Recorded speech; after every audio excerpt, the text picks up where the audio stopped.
20 जून 2020 skill India mission का एक data कहता है कि अब तक उन्होंने योग शिक्षक और योग प्रशिक्षक के रूप में लगभग 96,000 लोगों को ट्रेंड कर दिया है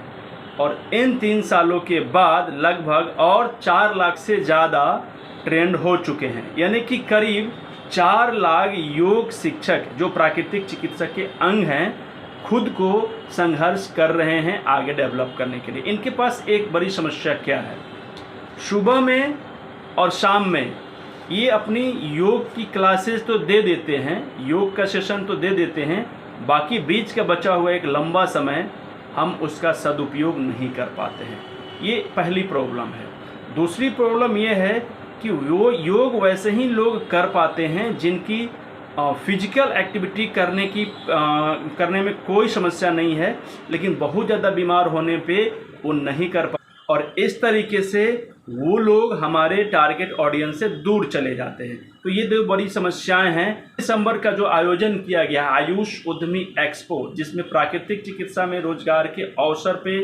क्या संभावनाएं बनते हैं, इन योग टीचर के बारे में मैं बताना चाहूँगा कि आप अगर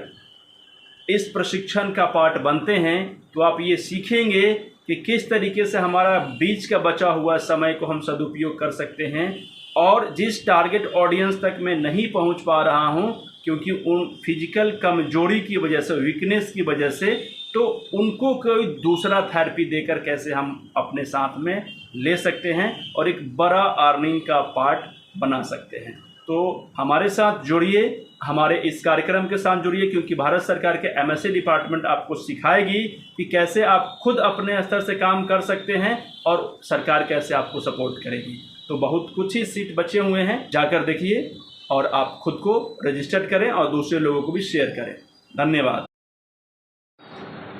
20 जून 2020 स्किल इंडिया मिशन का एक डाटा कहता है कि अब तक उन्होंने योग शिक्षक और योग प्रशिक्षक के रूप में लगभग 96,000